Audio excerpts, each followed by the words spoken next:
Welcome, everybody. This is an event for San Francisco Big Analytics. My name's Chester Chen. So before we start the event to introduce the speakers, we first like to thank the AI Camp who provide the Zoom for us to have this event virtually. So this is actually our second event since we resumed the events, because of COVID-19. So this is our virtual event. So we're still experimenting. So the first, I'd like to kind of quickly introduce you the upcoming events. Besides today's exciting event, we also schedule several other events in the pipeline. You see that in the screen. We have a next event. It's both talking by Lyft and Workday. One is talking about how Lyft using Kafka. The other one is how the Workday using big data, how to improve the cloud service. So, and then after that, we also talk about, have LinkedIn talk about compare the different new data lake technologies, especially, comparison between Apache Hudi, Delta, and also Iceberg. So, and there's also introduction about the, this is a PTAP databases, like a hybrid transaction analytical processing, especially using the TiDB. So, and then after that, in early August, we also schedule Google and another startup talking about the different machine learning visualization tools. So one is called the Facet, the other one is called Streamlit. So this should be very interesting. And then the LinkedIn come back, talk about the additional columnar format and how to best leveraging that. And then we also introduce Apache Killing. This is like a very sub-seconds response time for big data queries. So, and then after that, our LinkedIn going to talk about another LinkedIn talk on the how to do the shuffling services, how do they improve the shuffling services for Spark. There's one more, I didn't list it. It's in the pipeline and going to be announced pretty soon, probably late August, a particular machine learning talk. So, so there's a lot of exciting talks in the pipelines. Hopefully you pay attention and then come back to this. So today we have, very special talk from by Alex. So this, you already see the title, Building a Scalable Experimentation Platform. This event has been previously scheduled before COVID shut, stay-home orders. So unfortunately, we have to cancel the last minute. So we're very glad Alex can reschedule us and put this one on the event so everybody can listen to. So Alex is a senior staff software engineer at LinkedIn, has been leading the LinkedIn's experimentation platforms and doing the AP testing infrastructures. So without further ado, Alex, please take over. Thank you, Chester. Let me reshare my screen and open the presentation first. Are you able to see it now? Yes, I can see that. And thank you for introducing me. But since you can see me and Chester, but we cannot see you, I would really love to learn about our audience today. And I would appreciate if everyone could share a few words about themselves. For example, your occupation, the company you work for, and the location you joined from. I'm very curious to learn whether all the people here are from San Francisco Bay Area, or we have someone from other parts of the country, or maybe someone even joining internationally.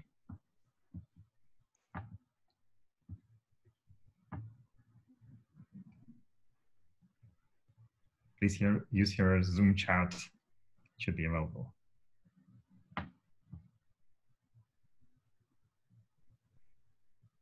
Oh, Portugal. Luis is from Portugal. Cambridge, Philadelphia. Sweden. So we have already quite a diversity, quite a geodiversity. Brazil, London. New Zealand. Wow, that's so exciting. Craig, we are living in the same city.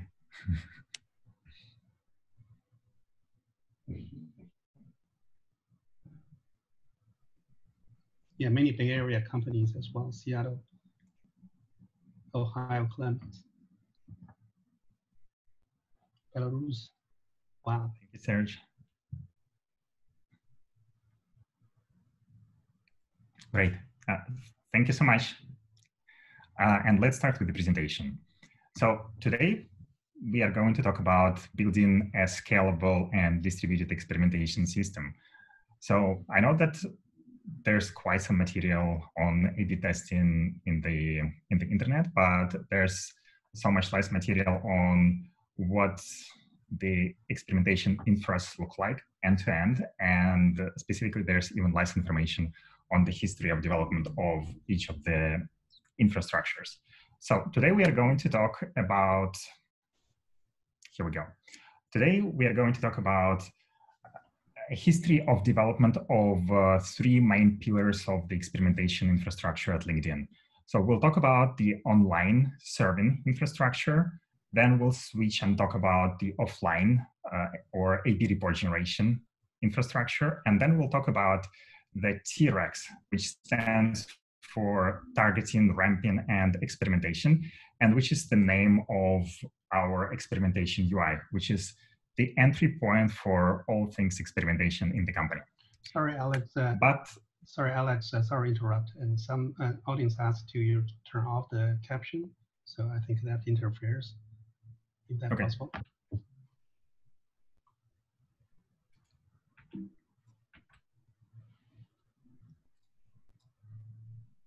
Thank you.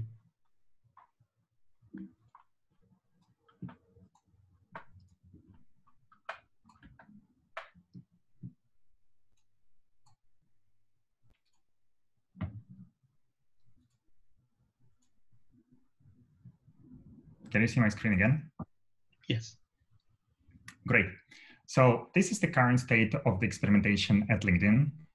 And at the moment, we have about 41,000 of active test entries present in our system.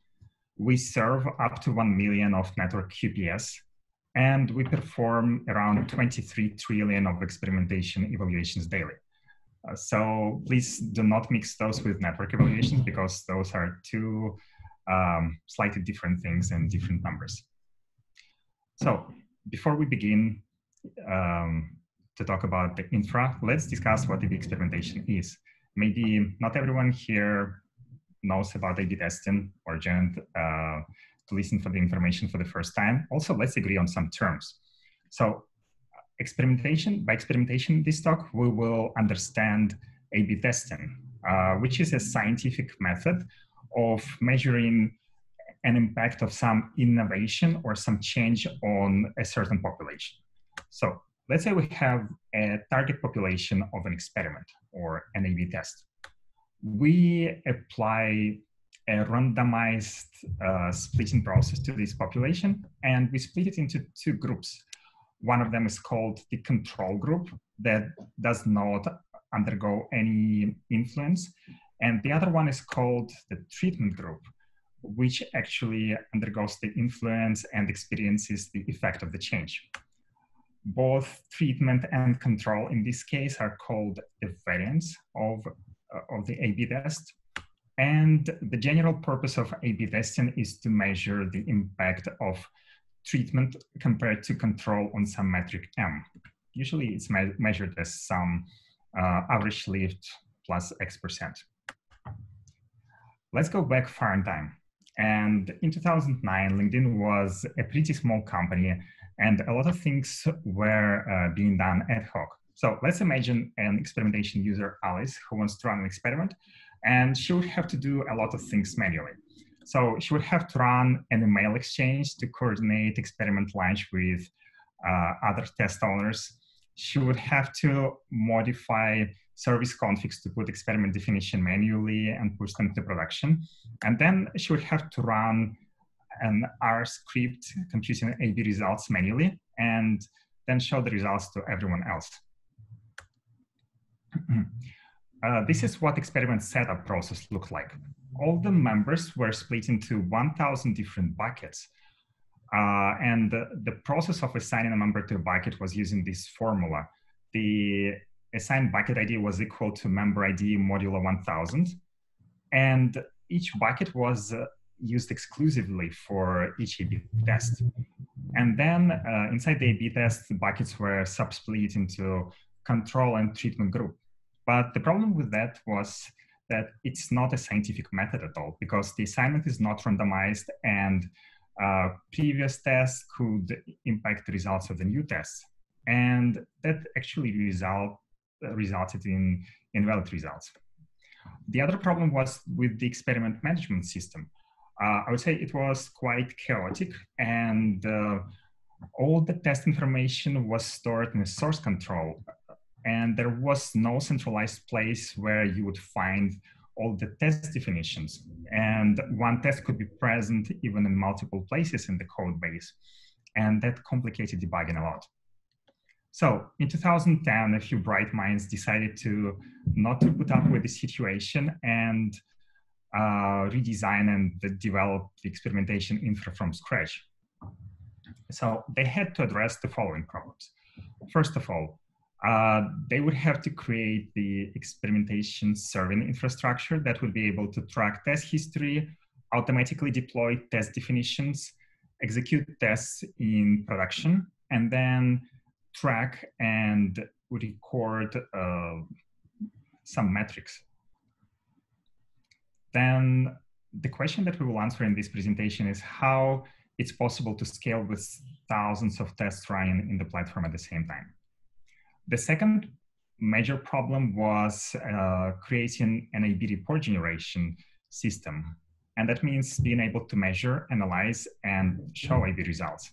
So in 2010, it looked pretty easy. You just develop a big script, you throw some numbers at that, and if you need to scale, you just add more computational capacity.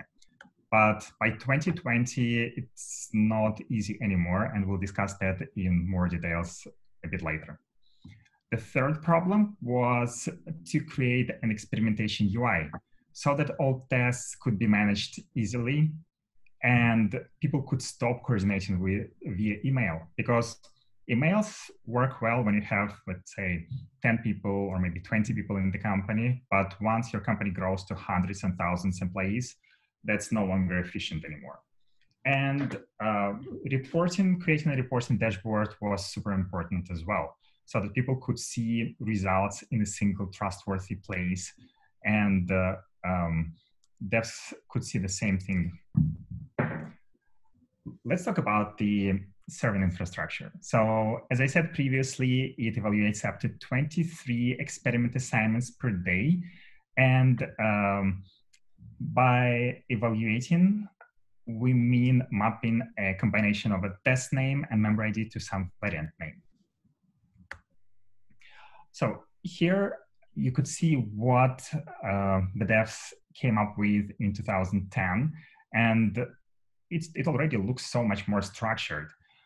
A few things that were added that are now at the core foundation of our infra. So first of all, an entity called test was created, and a test is a representation of a feature release process, starting from the point when the feature is shown to no one, or basically to 0% of the population, and all the way up to 100% of the population when it's released to everyone. And a test is a series of small ramps when the feature is gradually ramped to a larger percent of the population, and each such ramp is called an experiment. And an experiment is an immutable and versioned entity in the system.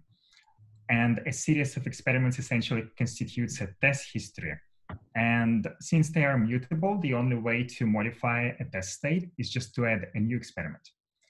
And the code base that runs A/B testing does not have any idea about what experiments are. They always refer to A/B test by their name and not by a corresponding experiment ID. So this allows for decoupling between the A/B test execution code and the actual experiment management UI. Moreover, one more thing was added, which is a centralized source of truth of all the tests and experiments. And it actually allowed for the creation of experiment management UI. Now, let's discuss what the main principle of variant assignment is in A/B testing, because it's the foundation of scalability of the infrastructure. So let's say we have a member population, and the first thing we actually need to do is to find a way to project the member population into the interval of 0 to 1.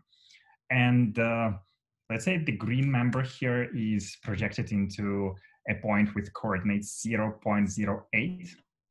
And the second operation to do is to shuffle the member population along the same interval. And this member gets shuffled into a point with coordinates 0.85. Now, after that, we take an information about all the variants in the test and their relative allocation percentage, and we split the interval 0 to 1 accordingly. So in this picture, variant A accounts for 18% of member population, variant B accounts for 40% of the member population, and variant C for 42% of the member population correspondingly. And it's pretty clear from this picture that the member point maps to variant C, so the member gets variant C. The benefits of that approach are that if you have a randomized shuffle process and you can create such a shuffle process that's independent for each of the tests, then your A/B tests will be independent of each other if you have a relatively large member population. And this thing scales well to thousands of tests running the system at the same time. The first way of assigning the member population is based on a random number generator, and it works in the following way. When a request comes in, we evaluate request using some RNG object, and we store this generated variant in some database. So when subsequent request comes in, they have to read from the store and use the variant. And I've estimated that in order to keep just 30 days worth of variant assignment data at LinkedIn, we would have to keep an online store of 24 petabytes in size. So that's pretty costly and expensive. And we actually use a different variant assignment method. We use a hash-based one. So it's based on a hash function that takes two parameters. One is the member ID, that's the first param, and the other one is the test ID, which can be, which is any ID distinct, unique for a given test, or it can be a different ID even for each of the experiments within a test, depending on what you want to do. And when request comes in, we hash the member ID and the test ID, and we generate the variant assignment, and we don't have to store it anywhere because this function is deterministic and it's a pure function. So we can always reuse the results over and over again, and we don't store any intermediate information. So the hash-based assignment is actually pretty good for scaling your A/B testing platform.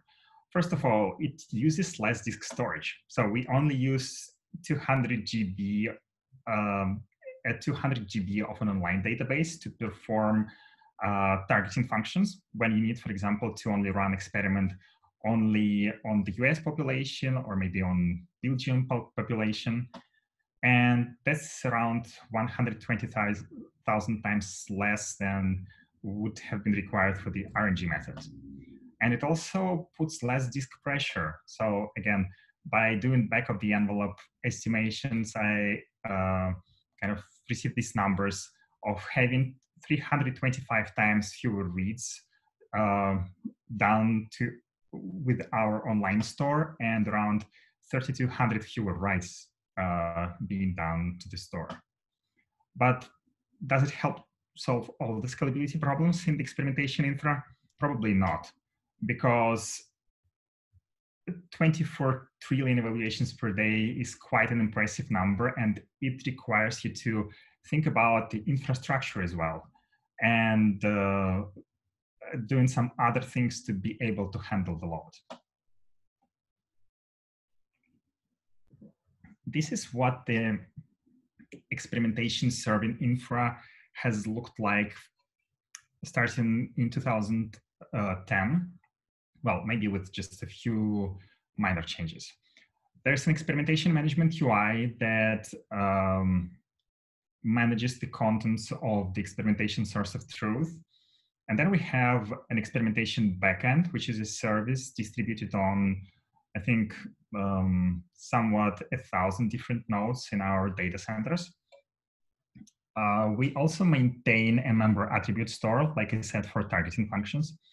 And whenever a service wants to run A/B testing, the devs would have to integrate two libraries into the service. One of them is the experimentation client, and the other one is the experimentation engine. So the client and the engine are just abstractions for handling all the evaluations and returning the results back to the service. This is what the request processing looks like in cases when you need to run an A/B test. So let's say there is a service that has some business logic inside, and when a request comes in, business logic handles it, and at some point of time, it asks the experimentation clients to return the variant name for a corresponding test name and the member ID. So the client then has to figure out whether this evaluation can be done locally. So if all the data is present and all the properties required for evaluation are provided, or the data is cached in memory, then the experimentation engine handles the evaluation locally, and it serves the request in only a few microseconds of latency. And what's interesting is that 99 to 99.99% of all requests within a given service are processed locally. So that's pretty fast. And for the rest of 0.01 to 1% of requests for each of the service, they go to the experimentation backend. And the backend has an in-memory cache of member attributes. And if for a given request, the attributes are present in the cache, then the backend passes the request to the experimentation engine. And the cache hit ratio here is pretty high as well. So it's 93%. And if we hit the cache, the latency is around, the total latency of evaluation is on the order of 1 millisecond. And if we have to query the store, the latency goes up to about maybe 2 to 3 milliseconds on average. But in 2017, we actually understood that you have to continue evolving because things that worked normally before no longer work when you have a lot of services running your code. We've encountered a bottleneck with the experimentation engine. It's essentially a library that does one thing, but does it really well. It takes an experimentation domain-specific language, and there are 4 different programs written in the experimentation DSL over here with the following structure. So there's a keyword ID that prepends all the code, and then there are pairs of targeting conditions, and then variant assignment configurations. So the first DSL means that we target the entire population of LinkedIn, and we assign 25% population with the treatment and 75% with control. And for example, the second DSL means that we put 50% of students into the treatment group, 50% into the control group. And the second clause over here means that we put 25% of job seekers who are not students into the treatment group, and the rest of them go into the control. So going back to the topic of the scalability of the experimentation engine. At that point of time, we had around 19,000 test entries running at the system concurrently. And each of the instances of the experimentation client, basically on every service box, was occupying around 230 megabytes. So if you multiply that by the scale of LinkedIn data centers, that's on the order of petabytes of memory being used. And the engine was actually causing pretty high GC poses because it was generating a lot of temporary objects and retaining them long enough for AGC to have a long hiccup. And at that point of time, we handled around 1 trillion of evaluations per day. So it called for an improvement, actually, because the engine was bottlenecking some of the services, and the services could not scale without improving the performance of the engine.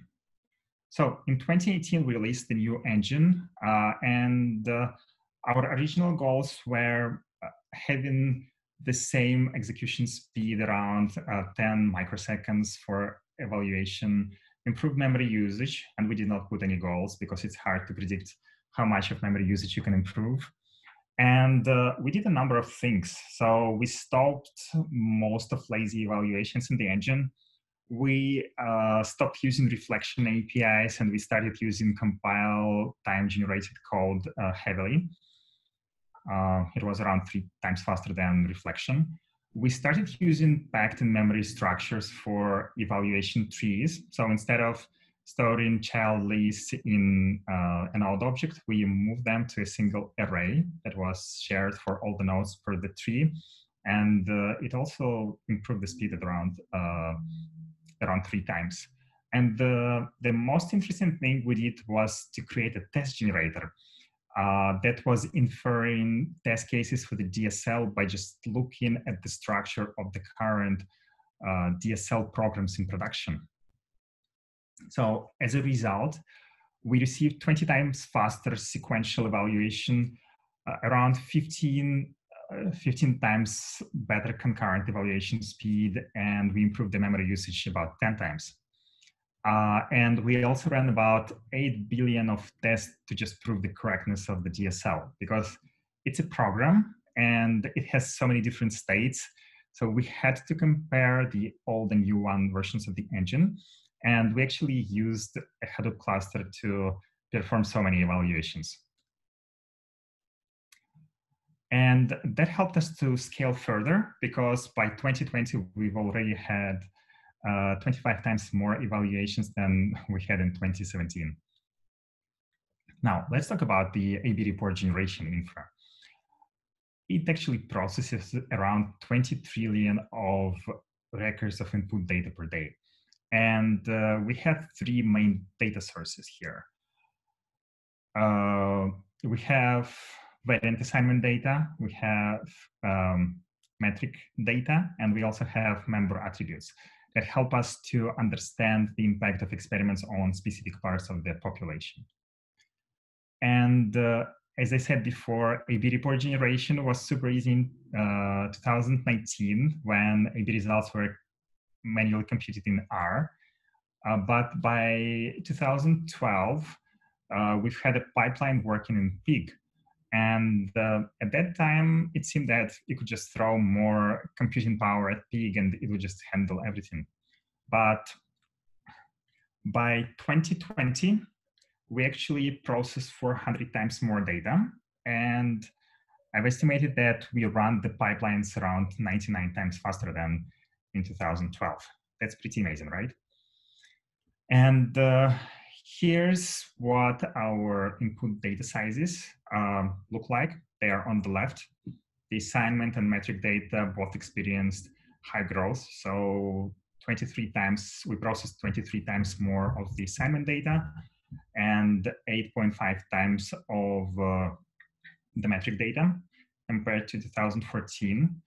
And AB report generation requests are also much larger in the size. So we will process around 3.5 million of AB report generation requests this year. So that's a pretty high number.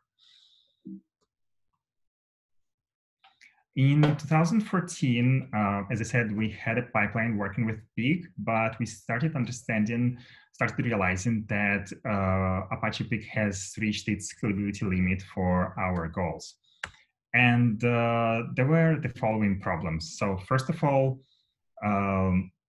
there was no cube operator, and AB report generation is essentially a generation of a huge OLAP cube, especially when you need to slice and dice to understand the impact on specific population cohorts.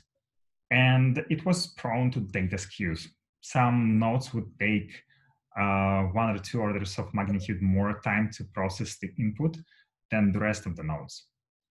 Also, the other problem was that we've had a lot of data, even at that point, and it was pretty common that the data was not fitting into memory, and it was frequently spilled into disk and read back, and that slowed us down drastically. Also, big execution plan was splitting the join into multiple jobs, but it was doing that not at the right point. So it hindered our performance as well. We also experienced high volumes of intermediate and materialized output. So that's proportional. The output size was proportional to the total number of members in the experiments times number of experiments running in the company and times number of metrics. So that's around 2-3 times orders of magnitude larger. So again, that was pretty slow. So what we did, we developed an in-house data processing language that was open sourced in 2014. And if you'd like, you can actually read about language here. And it featured efficient join structures as well as efficient all-up cubing. And data was cleverly partitioned to avoid skews and to fit into memory. And let's compare the execution plans of Pig and Cubert to understand the difference. So this is what the Pig join looks like. So Pig uses reduced side joins. So let's say there's variant assignment data, metric data, and then test computation requests. They're partitioned and sent to the reducers. They're partitioned by member IDs and sent to the reducers. The reducers would then join the data into large rows, materialize the output, and then start processing with a new MapReduce job, which would load all the data, shuffle it again by the grouping or sorting keys, load into reducers, and then reducers would produce just a few megabytes worth of output. And the problem was that the data size exploded here, and it was super slow. So at some point of time, we've ran a job on the full size of input and output, and it took us over 40 hours to complete. And that's really unacceptable. And that did not allow for very good experimentation speed. So what we did instead was a different way of partitioning. Let's say we have metric data with this 10 terabytes of metric data with the following schema, which is metric name, timestamp, member ID, and value. So we shuffle the data by member IDs, so no changes from Cubert here, but reducers would, instead of generating a single partition, subsplit the data into multiple blocks. And the blocks were actually restricted by their size. So when the reducer was reading sorted member data over here, it would stop at some point of time when the block size limit was hit. And they would then sort the data on a different key, which is metric name and member ID for the metrics, and experiment ID and member ID for the experiment assignment data. And that actually allowed for a very efficient join. So instead of shuffling the data and joining it on the reducer side, we would create mappers, and each mapper would load corresponding co-partitioned metric and variant assignment data, join most of the things in memory here, produce very little output, and then have the reducers to do the rest of the job to aggregate the smaller data. So what was being done is that the split of the execution plans that happened in Pig somewhere in the mapper process, corresponding to the mapper process, was happening before. So that allowed us to optimize the shuffle size and execution speed. This is what join process looked like. We would load all the metric data in memory, and given that the metric data was sorted on metric names, it would be subsplit into smaller blocks corresponding to each individual metric. The assignment data would be streamed It does not have to be stored in the memory, and it would be subsplit into experiment subblocks again. So then we are doing a join of each experiment subblock with each metric block. And when you're joining two pairs of blocks here, it's essentially a merge join because both of the subblocks are already sorted on member ID.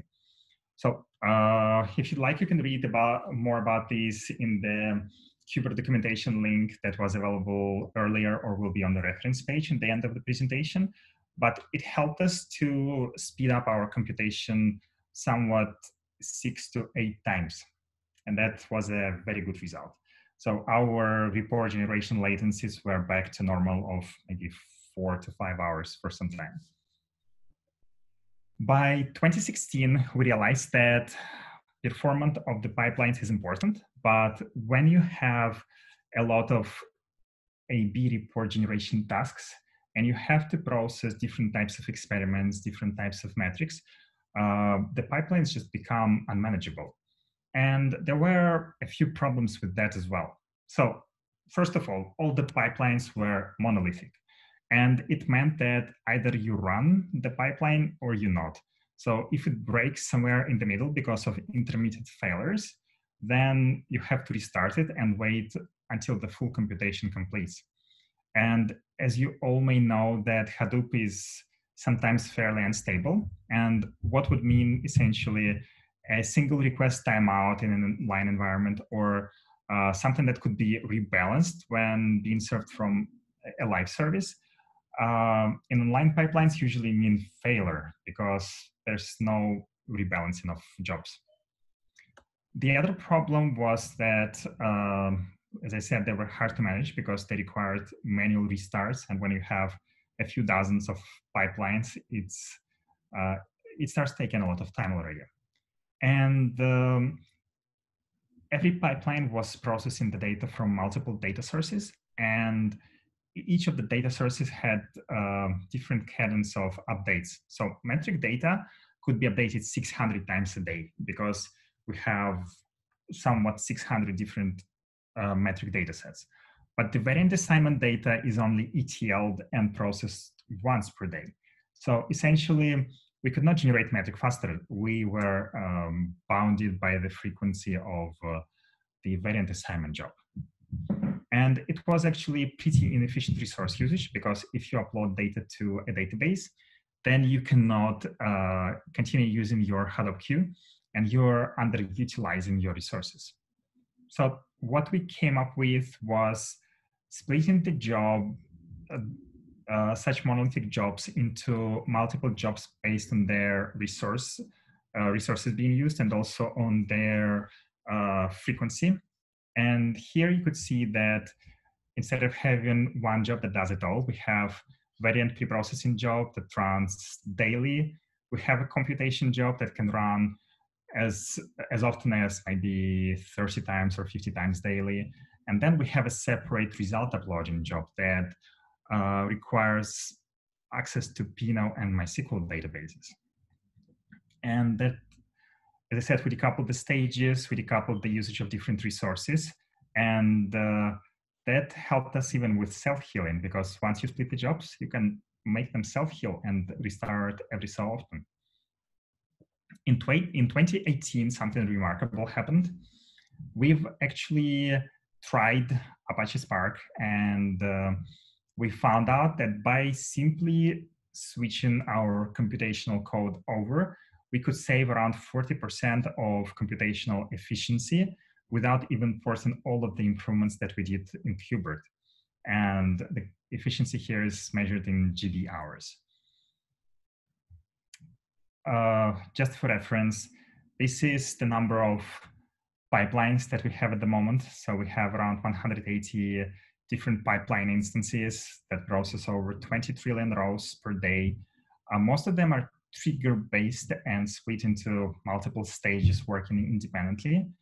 And we use loose coupling and reuse component via a messaging system. So we have a very advanced scheduling mechanism there. And this chart shows us our efforts at keeping the computational load at bay. And as I said, we have about 400 times more data compared to 2014. Unfortunately, we don't have execution times from 2014, but this is how we scaled and how we kept our report generation latency small. So I think that's a pretty good job to be able to reduce the time from 16 hours to around 2-3 hours, and then keep it about at the same level for multiple years. And at the moment, we run on average 736 A/B tests in the A/B report generation pipeline, and we compute 7,900 metrics at the same time. Now, let's talk about scaling of experimentation UI. I know it may sound a bit unexpected, but let's discuss what scaling the user experience means. So we think that scaling of experimentation UX equals to scaling decisions at the company and improving their speed and quality.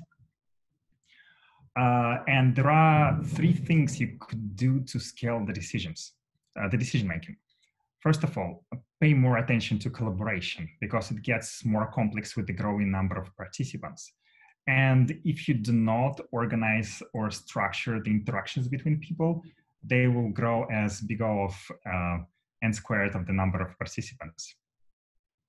And collaboration also means simplifying connections between multiple actors in the system or between multiple roles that people have in the system, like interactions between test owners and stakeholders, or interactions between developers, data scientists, SREs, and PMs. The other part of scaling the decision making is about improving productivity of each individual person, of each individual participant of A/B testing, and improving the speed of failure detection, decision making, and speed of A/B report analysis. The third pillar is about improving intelligence of the system. Because once you start having more data and once you start having more metrics and tests, people will no longer be able to analyze all the data and will not be able to find all the patterns manually. It's also about suggesting the right actions based on the full set of data available, because people can only reason about a very small subset of the information available to the infra. It's also about preventing mistakes and making sure that people do not do unrecoverable mistakes that will result in data loss or maybe in revenue loss or loss of the member trust for the company. So one of the examples of improving collaboration and scaling decision-making was the introduction of the experimentation UI in 2010. As I said before, people had to send emails to each other, all the test owners had to send emails to each other, and it was a quadratic complexity of the number of participants. But with the inception of the UI, people would only have to interact through the UI. They would see the same data, and the UI would suggest to them whether there's any interference or other tests are running and whether they can start their experimentation. And this is what the growth of the number of metrics available for computation in the experimentation system looks like. So it's 16x more than what we had in 2014. And you could imagine it's just a full ocean of data. So we've had to deal with that problem as well with the metric growth. In 2015, we have noticed one pattern. We realized that there are test owners, but test owners usually use metrics created by other people. And other people would be interested in having their specific metrics either grow or stay, better grow. And sometimes they would be surprised to see why their metrics were dropping. So we developed a product called Most Impactful Experiments that would connect experiment owners with the metric owners and show experiments with the most positive or negative impact on every specific metric. So I think sessions and revenue metrics are just fine over here. Everything is positive, but one surprising fact could be for the owner of page view metrics that experiment 4 should probably deramp because it affects important metrics in a negative way, but experiment 3 is actually doing something to improve the metric. So that was a very good information to surface. In 2017, we've also introduced another concept, which is the concept of tier 0-1 metrics, and which was about standardizing metric data sets. So just imagine having to deal with a few thousand of metrics. If you run a test, you'll probably only look at the metrics that you are interested in particular. So maybe a few dozen or 100 metrics at most. But now, what we are doing, we are actually grouping most important metrics into two data sets called tier 0 metrics and tier 1 metrics that are shown by default to every test owner when they open their experiment. And every test owner is aware that those metrics are very important to the company and they should always be, should only be growing. In 2018, we also realized that the experimentation process could also be improved because there were lots of tedious tasks being done by people, and the people who are doing ramping from 0% to 100% inefficiently. We counted there were around 338 unique ways to ramp in 2018, and people were taking too many steps, from 2 to 100 steps to ramp a single feature. That looks pretty inefficient, right? And people were spending 2 more weeks on average to ramp a feature than they should have spent. So that was ripe for improvement. And we've actually developed a service called Ramp Assistant that takes A/B test results as the input, and it makes an automatic decision to ramp the test up, ramp it down, or submit for a manual review by a human. And this ramp assistant is based on a framework called SQR, which stands for Speed, Quality, and Risk. And the information about the paper that it's based on will be available on the reference page. So just to summarize, let me maybe reiterate things that helped us to scale. First of all, for the online serving infrastructure, it was choosing the right method of the variant assignment. Second thing that worked really well was to use extensive caching, and in our case, we use at least 2 layers of cache. Maybe something else is present in the data layer storage, but 2 layers of cache does a pretty good job for us. And the other thing was investing into the performance of our stack. For the A/B report generation infra, this was investing in efficient join algorithms using trigger-based and message-based computation, and switching to Spark. For the user experience and intelligence part, that was about simplifying collaboration, automating as many things as possible, because, well, every person in the company runs A/B testing, and improving the signal-to-noise ratio, generating actionable insights. Thank you very much for your attention. And if you're interested to learn more about some specific parts of the system, please check out these papers and blog posts. And please let me know if you have any questions. We're taking questions via the Q&A section in Zoom. Great talk. Alex, there's about 6 questions on the Q&A site. Okay. So let me read the questions first aloud, and then I'll be answering them. So could you talk more about the motivation behind eliminating lazy evaluations in the new extension? Is the alternative pre-computing all the targeting and variant assignments? The motivation was that we were using, in the V1 of the engine, we were using Clojure, the Clojure programming language, and the code was heavily based on the lazy evaluations. So I don't think it's a failure of Clojure. I'm not going to blame the language, but we've noticed that lazy evaluation structures were taking a significant part of the heap, and by getting rid of them, we would reduce first of all, the heap allocation. I think it dropped around at least 4 times after we killed all lazy evaluation structures. Second, we also were concerned a lot about the performance, given the engine was bottlenecking things. And we've tried to keep only bare minimum of things. All lazy evaluation things require functional calls, function calls, virtual method invocations, and so on and so forth. So we've switched to simple for loops and evaluations in the most critical parts of the stack and the code. And as you have seen, that worked really well for us. So the second question is from Gaurav. What is the definition of an experiment? When it mentions 35K simultaneous experiment, does it mean that there are 35K deployed product changes iterations, or there's some sort of automation also involved? So first of all, what is the definition of an experiment?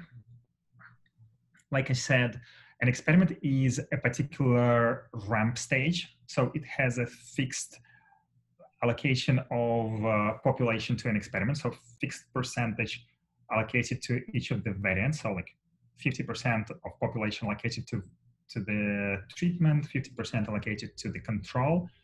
And the definition actually contains a few things. So first of all, it contains the DSL program, which tells the Lix engine what population to target and what variants are assigned to the fractions of the population. It contains information about the hashing ID. So we can change hashing ID with every experiment if there is such need. And it contains some service information like activation date, possibly termination date, but the production only has active experiments, so it's essentially about only activation date. There are 35,000 test definitions in production, and some of them are active and running A/B tests. So the thing is that some iterations are controlled by people, and some iterations take longer to ramp. Some iterations sometimes get abandoned. Some iterations are never intended to ramp completely. So they can be used as some sort of dynamic configuration specification. So you could use the experimentation engine to split the traffic between different data centers. There's some automation involved. So we have services creating A/B tests, thousands of A/B tests, and then terminating them per day. And that depends on what you want to achieve. So you can create a test manually and go through all the stages of experimentation manually. You can write a service that would create a test automatically for some purpose, like for a load test, and then gradually ramp traffic to hit a specific host in the A/B test. And you could do a lot of things with that. So I hope that it answered your question. A question from Nathan, planning to open source T-Rex. We hope we can open source it, but it's honestly a lot of work. There's a lot of work involved. The system and the platform has evolved for over 10 years, and we cannot give any specific dates about open sourcing. How did you scale experiment debugging, for example, in the case of sample ratio mismatch? So we detect, so whenever there is a sample size ratio mismatch, we show the information on the UI, and I believe we will be, or we are already sending notifications to users that there's a mismatch, and we have a specific data pipeline that analyzes all the data available, and it categorizes a specific case of sample size ratio mismatch into several different possibilities. So it doesn't always detect what you're looking at, but I think it works well in somewhat 90% of all the cases, and the rest 10% of the cases need to be analyzed manually. Also, the experimentation engine writes some information to the log, to the services log. If anything goes wrong, we produce operational metrics that are available for debugging. And we also have a huge data set with tracking information with variant assignment. And we are able to get down to the host service and container level and understand what events it was sending. And yeah, we try to have reasonable amount of debugging information available.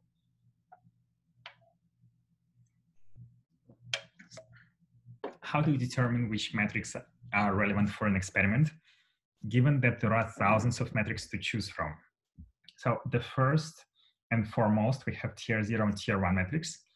And these are the metrics that the company as a whole cares about. And every test owner should understand that if there's negative impact to tier 0 and tier 1 metrics, then it should be justified by maybe overwhelming positive change of something else. So maybe one tier 1 metric is dropping a bit, but the other one is going up significantly. The other thing is that test owners usually have to identify their success metrics before even starting the experiment. So a good experiment design process actually involves defining your goals and your success metrics and maybe the expected lift for success metrics. So then when you run an experiment, you have to look at tier 0 metrics, tier 1 metrics, and your success metrics. And if anyone else cares about some other metric and it gets negatively impacted by your experiment, they will come looking for you and they'll discuss with you whether the potential negative impact on their metric is justified. Does LinkedIn do experiment targeting on entities besides users? Posts, pages? To some degree, yes. Most of targeting capabilities are available at member level, but there are some other things we can target on. So for example, we can target on some, let's say, company properties or some pages properties. So that's a capability that we have available in the system. Does having different assignment rates to treatment and control for different segments introduce bias, or is this being handled in the experiment evaluation logic? So the thing is that when we apply targeting conditions, we have one implicit assumption here that the targeting condition is independent of the variant assignment. So basically, if you run some process maybe on Hadoop and you generate targeting condition that only targets members in the treatment group within a specific test with a given hash ID, and then you load this attribute into the system and you put that as a targeting condition, then it will be natural that your specific segment will not be getting any members in the control group. So you can introduce some bias or you can introduce sample size ratio mismatch, but usually that does not happen. And also, just going back to the main idea of the variant assignment process, we apply a randomized shuffle process and randomized assignment process to get members assigned to a given variant. And that means that a lot of differences and discrepancies between the member groups are eliminated. So in some cases, there are outliers that skew the experimentation results. But again, if you have a pretty large member population, even the outliers may even out and you get fairly precise and valid results. Do you have real-time metrics for experiments? We do not, because we have a few billion of evaluations per day, and we've had an attempt at creating real-time metrics at some point of time, but we realized that this Senza pipeline was actually taking pretty heavy computational load, but it was failing to generate results with enough statistical power. So we are looking at the ways how to improve this and whether we can actually generate real-time metrics, but at the moment we do not have a real-time A/B testing pipeline. We are also planning to introduce multi-armed bandits and adaptive A/B testing, but it's not there yet. Follow up to the experiment scale question. How do teams of human data scientists analyze 3 million reports? That's a very good question. And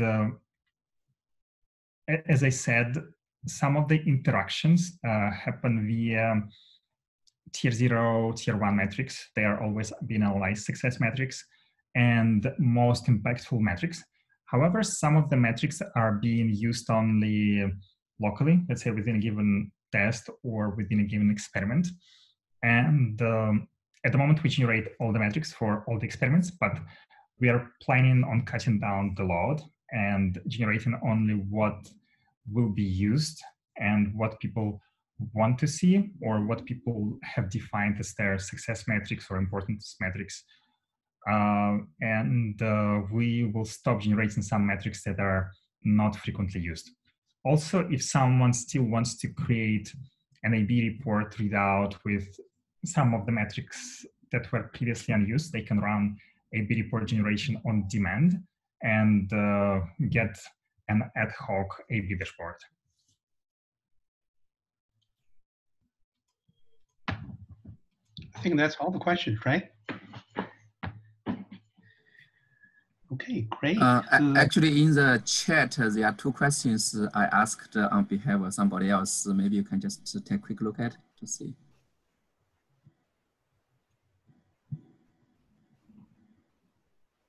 It's in the chat. I see. LinkedIn is known for handling experiments on social graph, splitting into clusters of people who know each other, and minimizing contacts between control and treatment. Do handle that. This is not a core capability. It's actually done via targeting attributes, and it was a project done by our data science team. This is handled via an offline process that splits out or partitions members based on their proximity in the social graph to each other, and then it's loaded as a set of targeting attributes into the system. So you can actually run such experiments, but it's just done in a different way than the rest of the experiments in the system. So I think there are some posts on the engineering blog at LinkedIn about such experiments, and I think there could be also a paper about doing that. And there's a lot of information even about project every member, about making sure that there's even impact on all the social strata for all the members and all members benefit equally. So please check out the engineering blog. I do not have the links handy, but some information should be there. So how do you manage report out conflicting metrics?